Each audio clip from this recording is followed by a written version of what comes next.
तो हमने अभी पिछले लेक्चर में लैग्रेंज थ्योरम जो प्राइम नंबर्स थे प्रिमिटिव रूट्स के लिए बात की थी। तो हमने ये कहा था कि अगर p प्राइम है और fx कोई n डिग्री की पॉलिनोमियल है a1 या an x to the power n, an minus 1 x to the power n minus 1 plus and so on, a1x plus a not congruent to 0 modulo p अगर करते हैं, जहां पर जो p है और जो हाईएस्ट टर्म का कोफिशिएंट an वो रिलेटिवली प्राइम होने जरूरी है, वरना पॉलिनोमियल की डिग्री n नहीं रहेगी। तो इससे एटमोस्ट आपने कहा था n इनकॉन्ग्रुएंट सॉल्यूशन मिल सकते हैं, at most n incongruent solution modulo p मिल सकते हैं। हमने ये बातचीत की थी इस पर। तो अब इसी को ये लैग्रेंज थ्योरम का स्टेटमेंट है, जिस्ट है उसका पूरा। तो अब इसी को थोड़ा सा और बेहतर करते हैं बच्चों। ये कॉरोलरी है बेसिकली, लेकिन ये अपने आप में ही रिजल्ट है बहुत शानदार। तो ये क्या कहती है, चलिए हम इस पे बात करते हैं। If p is a prime number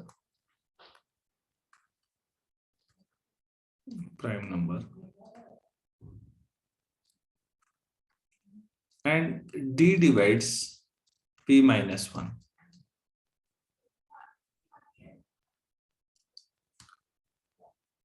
अगर कोई इंटीजर है d और वो कोई इंटीजर है यहाँ पर d p माइनस 1 को डिवाइड करता है, then the congruence x to the power d minus 1 0 modulo p, this has exactly d solutions। ये कोई बात नहीं, एग्जैक्टली डी सॉल्यूशंस, क्योंकि जो लैग्रेंज साहब ने दिशा तो दिखाई, लेकिन उसमें थोड़ा सा ढीला ढालापन था। वो हम एग्जैक्टली कितने सॉल्यूशन है ये नहीं बता पा रहे थे, वो ये बता रहे थे कि एटमोस्ट कितने सॉल्यूशन हो सकते हैं। उसी की कॉरोलरी है, तो जाहिर सी बात है उसी रिजल्ट को थोड़ा और किसी ने सोचा होगा और ये रिजल्ट निकाल दिया। मुझे नहीं मालूम कि ये लैग्रेंज साहब का ही काम है या किसी दूसरे व्यक्ति ने किया है। खैर, रिजल्ट समझ में आया। अगर कोई इंटीजर p माइनस 1 को डिवाइड करता है तो फिर x to power d minus 1 modulo p पर जो होगा उसके एग्जैक्टली d सॉल्यूशन हो जाएगा। ये क्या स्टेटमेंट थोड़ा सा समझ में आया? Yes sir. चलो ठीक है, थोड़ा आया, थोड़ा प्रूफ करते हुए समझ में आएगा, फिर एक बार फिर रिवाइज कर देंगे लास्ट में। हमें ये दिया गया है कि d डिवाइड्स p माइनस 1, तो इसका मतलब है कि p माइनस 1 जो होगा वो d का मल्टीपल होगा, d इंटू सम k मान लीजिए, for some integer k।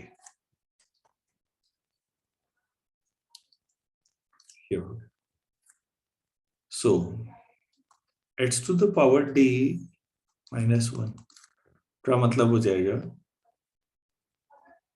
x to the power d,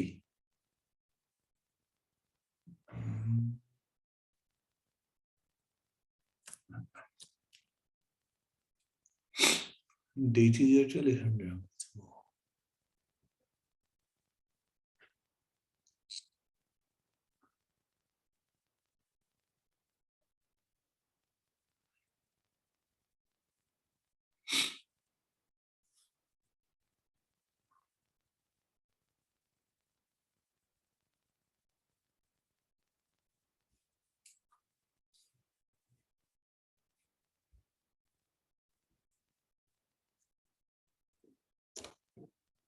ऐसे सोचते हैं थोड़ा सा। so x की पावर p माइनस वन, जो डी से बड़ा होगा उससे शुरू करते हैं, इसको डिवाइड करते हैं डी से। तो x to power D minus one से अगर मैं इसको मल्टीप्लाई करूंगा तो डिवाइड तो हो जाएगा, लेकिन साथ में कोई पॉलिनोमियल भी आएगी। थोड़ा इस बात को समझते हैं पहले, नहीं तो रटने जैसा हो जाएगा।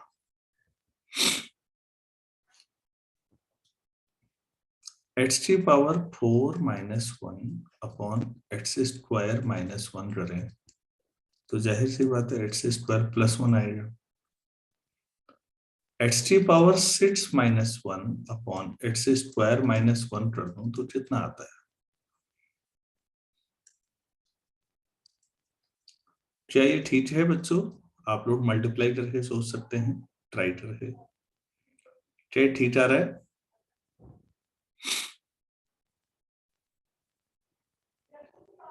क्रॉस मल्टीप्लाई करके देख लीजिए।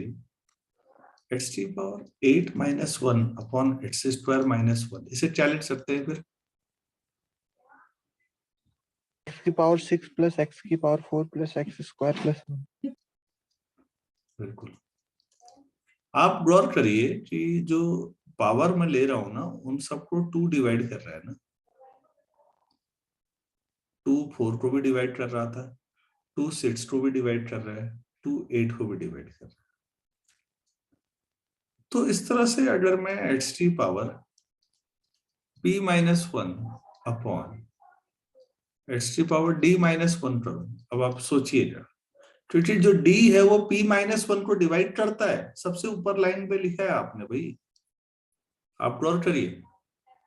जैसे 2 डिवाइड कर रहा था ऐसे ही समझिएगा। तो क्या आएगा? तो एक्स की power p minus 3, x to power p minus 3,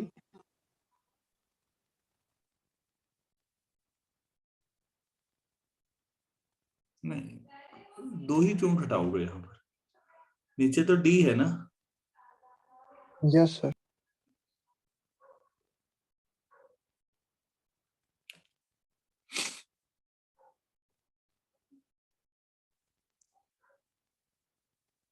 मतलब किया जा सकता है या नहीं, पहले ये सोचिएगा। बाकी लोग भी समझ पा रहे हैं?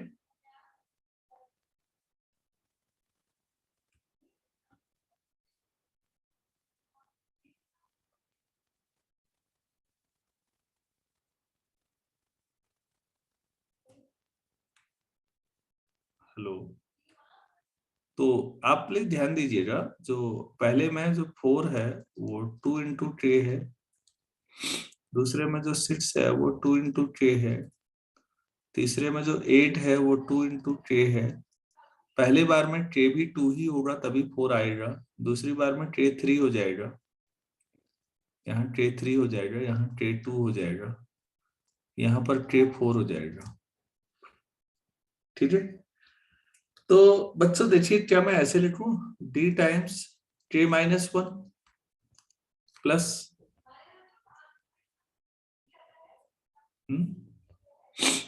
Yes sir. मतलब k अगर 4 जहां आ रहा था वहां k 3 रखा है पहली टर्म में, गौर करिए। k जहां 3 आ रहा था वहां k 2 रखा होगा पहली टर्म में, तब आया होगा वो dt जो तो 2 ही है सब जो एग्जाम्पल्स में। तो एक्स टी पावर फिर d इंटू एक और टर्म k माइनस 2 प्लस करते करते लास्ट में एक्स टी पावर d और फिर 1, k माइनस, ये आएगा। ये बात समझ पा रहे हैं या नहीं? Yes sir. हाँ, तो बच्चों अब मैं डायरेक्ट लिख रहा हूं अब इस बात को यार। ये जो ऊपर लाइन है that is x to the power p minus one, अरे p minus one equal to हमारे पास हो गया x to the power d minus one into x to the power d times k minus one plus x to the power d times k minus two plus and so on plus x to the power d और last में 1। मैं इसे efforts लिख रहा हूं, अब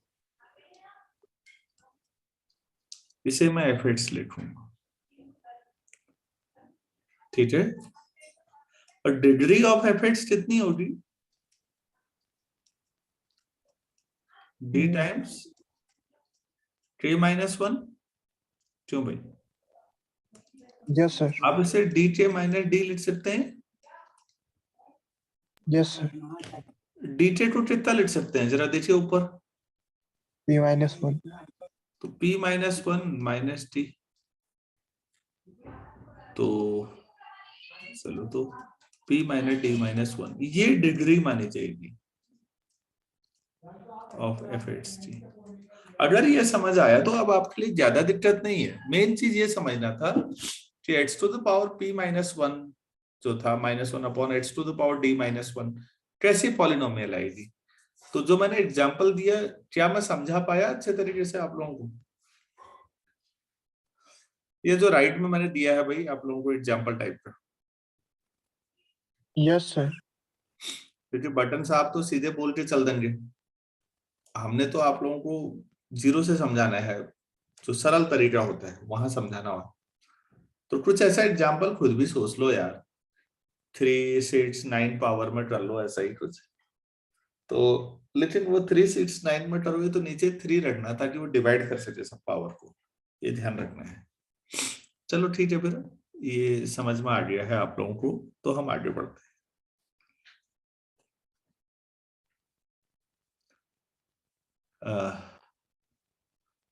तो फिर अब मैं लैग्रेंज थ्योरम से लेता हूँ।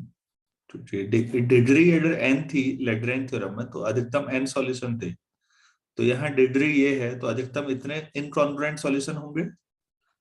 सो yes. By Lagrange theorem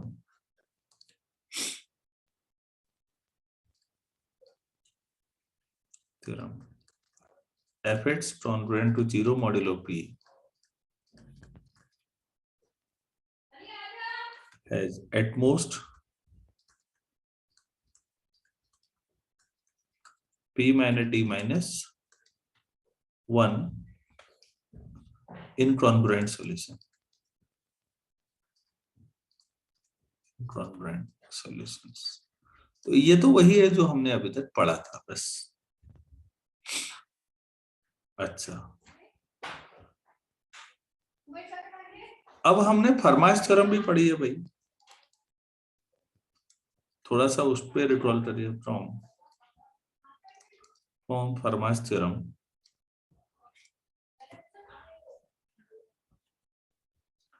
x to the power p minus 1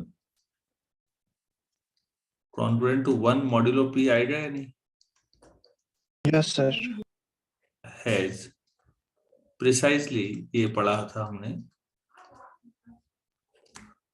p minus 1 incongruent solution, ऐसा पढ़ा था।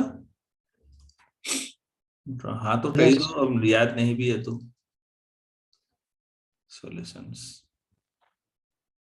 तो इसका मतलब हुआ x to the power p minus 1 minus 1 कर देता हूँ कॉन्ग्रुएंट टू 0, ये ठीक लेफ्ट साइड जैसा हो जाएगा। ऊपर जो हमने लिखा है उसको इक्वेशन 1 मान लेते हैं यहाँ पर। दिस मॉड्यूलो p हैज, फिर वही लाइन लिख रहा हूं मैं,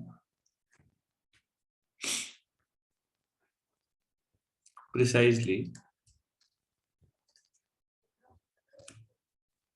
p minus 1 incongruent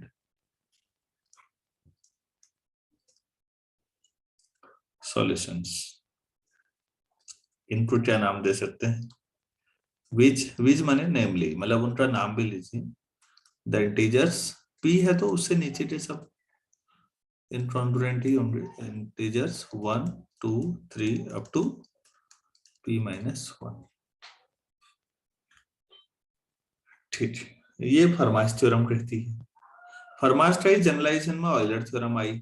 ऑयलर से घूमते हुए लैग्रेंज होते हुए हम फिर फर्मा पे आ गए हैं। सब घूमते हुए वही काम कर रहे हैं। मैथमेटिशियन कुछ करते होंगे तो दूसरे मैथमेटिशियन ने उसको देखा, अपना दिमाग लगाया, कुछ और कर दिया। तो अब यहां से हमारे पास इतने सॉल्यूशन की बात आई। अब एक बात सोचिएगा अभी, now any solution x equal to a, जैसे हमने प्रूफ में लिया था, any solution x equal to a of x to the power p minus one congruent to 0 modulo p। इसका कोई एक सॉल्यूशन ले रहा हूं मैं, p which is not a solution of the theta, which is not a solution of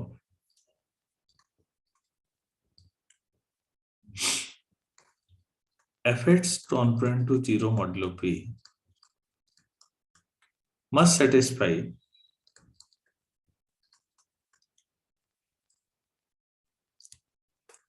x to the power d minus 1 congruent to 0 modulo p। ये line समझ में आया या इसको एक्सप्लेन करना है, ये बताइएगा। इक्वेशन 1 आपके दिमाग में रहनी है कि x to power p minus one उधर x to power d minus one और ये एफ एक्स है। अब पढ़िएगा दोबारा इस लाइन को, क्या लिखा हुआ है।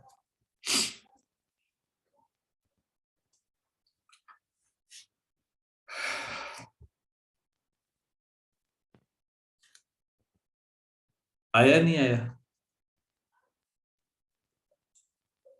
नहीं आया। अच्छा एक बार बताओ, इक्वेशन 1 सरल शब्दों में समझो।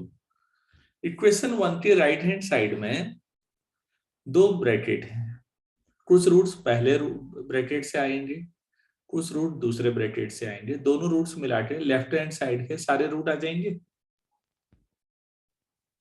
Yes sir. क्यों भाई?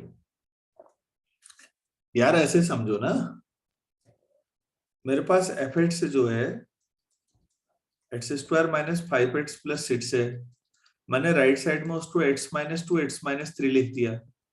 तो अगर मुझे राइट साइड के रूट मिल गए 2 और 3, तो लेफ्ट साइड के मिल जाएंगे या नहीं? Yes sir. Yes sir. अच्छा, लेफ्ट का कोई रूट लिया और वो रूट इस ब्रैकेट का नहीं है, तो फिर वो गारंटी है इस ब्रैकेट का रूट पक्का होगा ना? यस। तो भाई क्या लिखा हुआ है जरा समझो तो। लो,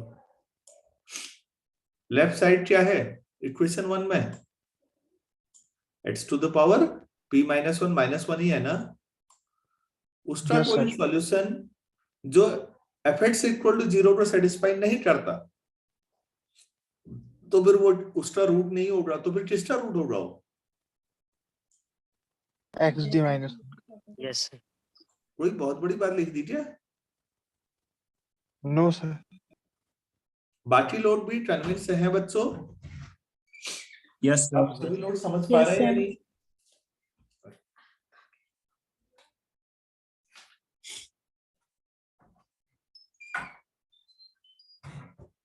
मैं फिर कह रहा हूं, इक्वेशन 1 में आप देख रहे हैं लेफ्ट हैंड साइड के दो फैक्टर कर दिए राइट हैंड साइड में, ठीक है। दोनों फैक्टर से कुछ रूट आएंगे, कुछ पहले फैक्टर से कुछ दूसरे फैक्टर से। अगर कोई एफ एक्स का रूट नहीं है, मतलब एफ एक्स को सेटिस्फाई नहीं कर रहा लेकिन लेफ्ट हैंड साइड को कर रहा है, तो यार फिर वो रूट कैसे आया होगा? वो पहले वाले bracket x to power D minus one से ही आया होगा या नहीं? यही यस सर। हाँ। Now any solution x equal to a of x to the power p minus 1 congruent 0 modulo p, which is not a solution of fx congruent to 0 modulo p, must satisfy x to the power d minus 1 congruent to 0। अब इससे सरल तो भैया मेरे बस का नहीं है, ये जितना सरल हो सकता है बच्चों, हम 8वें चैप्टर में चल रहे हैं ना, अब चीजें इतनी आसान भी नहीं है, लेकिन इतना टफ भी नहीं था, ये तो बच्चों वाली बात है। अच्छा, तो ऐसा होना चाहिए, ये आपको क्लियर हो गया है, ठीक है ना? अगर आप ऐसे भी समझ सकते हो, फॉर जब भी लिखा होता है इसका मतलब नॉर्मली इन फॉरेन राइटर्स में अदरवाइज टाइप का है। आपने लिखा है this must satisfy x to the power d, तो आप इसमें रख दीजिए, तो आप देखिए क्या आ रहा है आपको, 0 कॉन्ग्रुएंट टू एक्स टी जो ए रख दीजिए, तो a to the power p minus one आप इसे लिखेंगे a to the power d minus 1 और fa इक्वेशन 1 से ही मॉड्यूलो p, ठीक है। और आप कह रहे हैं कि ये जो है इसका सॉल्यूशन तो हो नहीं रहा है, इसका नहीं है, तो फिर आप ये साथ में लिख लीजिए with p does not divide fa. This implies p divides a to the power d minus 1. इसको ऐसे भी समझ लीजिए, वही बात कह रहा हूं मैं। क्लियर है या नहीं? यस इसका मतलब क्या हुआ? a to the power d minus 1 equal to congruent to 0 modulo p. Yes इसका Yes. मतलब हुआ बच्चों x to the power d minus 1 congruent to 0 modulo p। In general तो यही था, वो तो xt जो a रखा था, must have at least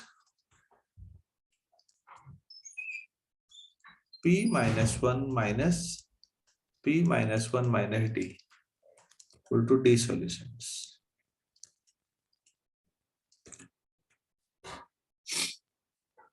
total solution कितने थे? लेफ्ट हैंड साइड में डिग्री कितनी है xt? p minus 1. टोटल इतने ही होने हैं। और fx की डिग्री क्या है? p minus t minus 1। -1 तो भैया ये वाला इक्वेशन के कितने सॉल्यूशन होने चाहिए कम से कम? So d. इन दोनों का डिफरेंस Yes. कम से कम इतने Yes, sir. सॉल्यूशन होने चाहिए ना। और लैग्रेंज थ्योरम कहती है कि ये लास्ट वाला जो कॉन्फ्रेंस मैंने लिखा है, लैग्रेंज थ्योरम कहती है कि इसके अधिकतम डी सॉल्यूशन हो सकते हैं। अभी जो हमारी थ्योरम है by Lagrange theorem,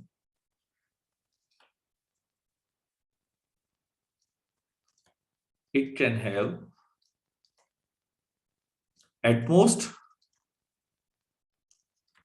d solutions। तो एक व्यक्ति कह रहा है एट मोस्ट डी सॉल्यूशन, दूसरा कह रहा है एटलीस्ट डी सॉल्यूशन। दोनों सही कब होंगे? जब d solutions होंगे। This implies x to the power d minus 1 congruent to 0 modulo p has exactly d incongruent solution।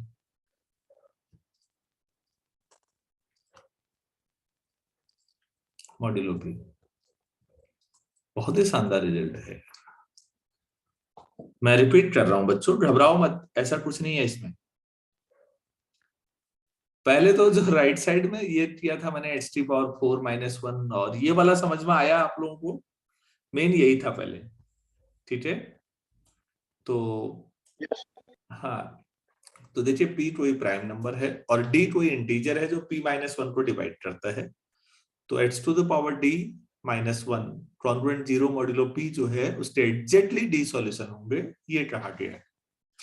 मेरी बुक के अनुसार ये 97 में कुमाऊं विश्वविद्यालय ने पूछा था। अब बहुत ही पुरानी किताब है, तब से कितनी बार हो सकता है पूछ लिया गया हो, तो प्लीज इसे तैयार करिएगा। कैसे? d अगर p माइनस 1 को डिवाइड करता है तो p minus 1 equal to d into some integer हो जाएगा, मान लो k, ठीक हो गया। उसके बाद मैंने इसको इक्वेशन 1 में कन्वर्जन अब मैं रिपीट नहीं करना चाहता, वो मैंने समझा चुका हूं आपको। उसकी डिग्री भी आपको दिख ही रही है जितनी है, तो वो हमने निकाल दी। तो लैग्रेंज थ्योरम से हमने निकाल दिया कि इसके अधिकतम इतने सॉल्यूशन हो सकते हैं। फिर हमने बीच में फरमास थ्योरम लगा दी, बस। फरमास थ्योरम लगाने के बाद ज्यादा कुछ नहीं है। फरमास थ्योरम कहती है कि इसके इतने रूट होंगे p माइनस 1 इनकॉन्ग्रुएंट, ठीक है। लेकिन H T power p minus 1 जो है उसके तो फैक्टर होते हैं, तो वो एक एफएक्स वाला हुआ। अगर एफएक्स वाले रूट नहीं होंगे तो वो रूट फिर दूसरे फैक्टर के होंगे। ये बात समझाई मैंने बस। तो दो छोटी छोटी चीजों का कंसेप्ट लेके चले हम। फाउंडेशन मजबूत जिसकी है, मैं बार बार कहता हूं बच्चों, जिस बच्चे के फंडामेंटल क्लियर है वो छोटे छोटे उदाहरण लेके बात को समझ लेते हैं, जैसे मैंने समझाया है, वो हो गया, अपने आप आ जाएगा।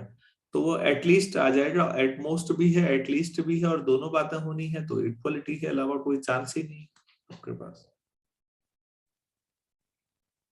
क्या मैं सभी लोगों को समझा पाया? सर। हाँ, यस सर। चलिए, अच्छी बात है अगर आपको समझ में आ गया है। इस आधार पर बच्चों हमारे पास कुछ रिजल्ट्स और भी हैं। मैं थोड़ा सा ब्रेक लेता हूँ, 7:10 पे कनेक्ट करेंगे अब हम इसमें। Thank you.